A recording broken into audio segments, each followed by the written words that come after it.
Welcome, welcome, welcome. This is another video on how to turn your Ford Escape into a camper for remote living, for camping seasonally, or permanent living. My wife and I lived in this camper for 11 months, 2 people together. We had the kitchen, the office, the whole get out to be able to live and work remotely from our car. So if you haven't seen my other videos, I have videos all about the living. I have videos on how to remove the seats. This video describes how to actually build the bed platform and shelving unit that goes into this. Now, the bed platform and shelving unit, that's the meat of what this whole camper conversion is all about. So I'll go into time, materials, etc., and tell you exactly what the structure is and why it's built that way. That could even give you some creativity to figure out how to build it yourself and make your own design changes to it. But without further ado, you can go ahead and download the blueprint of this whole camper conversion. It's in a single page PDF format using the link below in the description. So if you want to skip the video, just get straight to the blueprint, go ahead and do that. And if not, let's dive. This is the view from the driver's side in obviously the rear door of the car. So let's break this down. Let's see what we're looking at. First, you're going to notice the hinges on the right side of the screen. So this platform down into 2 pieces and held on by hinges, right? So this being the first piece and this being the second piece, and that's on top. Now, the upper platform, rather the front part, this is where your heads would be here when you're sleeping. This has 2 identical pieces. So there's layer 1, layer 2, and then the bottom. So I put this piece here to support right on this hard part of the frame. Now, these holes are where the bolts went to anchor in the seats. A couple of the bolts. If you want to learn how to remove the seats, I have a video on that. But I put this piece here to support it, and then this bottom part is also supported in the back by that hinge. So the hinge goes in directly to the foam that is the base of the hatchback. So this is the only permanent change that you have to make to the car, and it hasn't damaged it and does support a surprising amount of weight. I've put it to the test. So continuing on this side of the car, getting into the structure of this piece, you'll see that this doesn't go all the way to the other side of the car. So there's a middle piece, and I only have a couple of screws through it, one at the front and one at the back.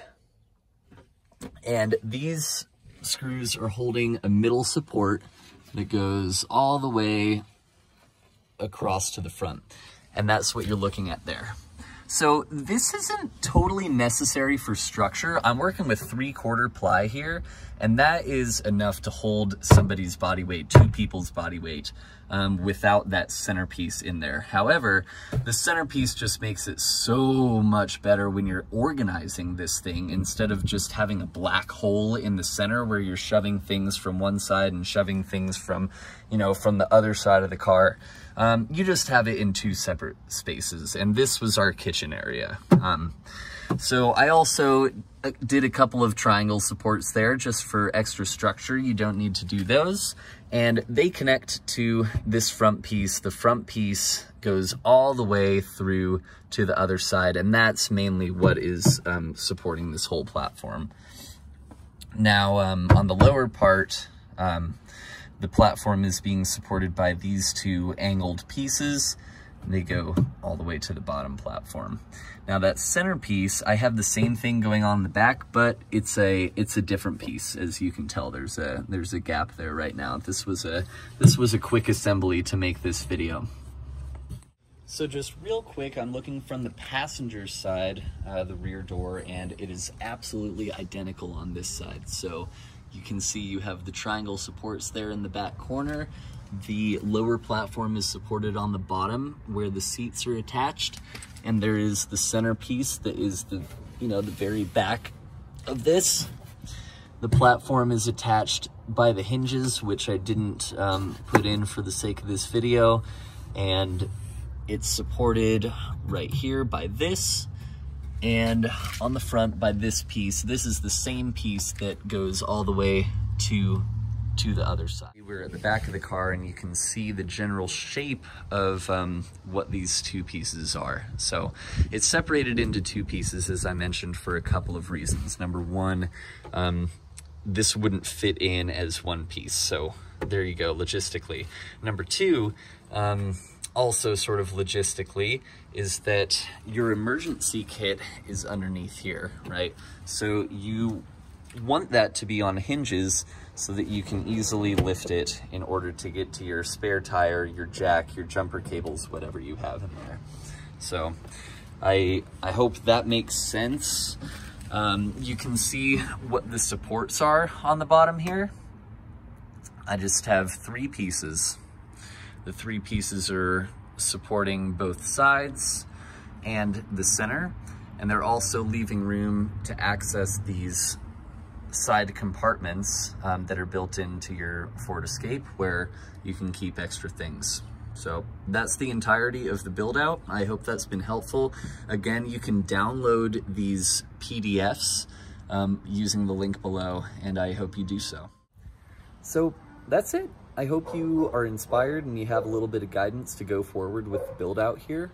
Download the PDF of the blueprint using the link below, and that'll give you all the details of the measurements, etc. It's a single page PDF, very informative and very well done. And I hope that it gives you a lot of guidance, and may your travels ahead be everything you wish they were. And I can't wait to see what you do and hear about them. Thanks a lot.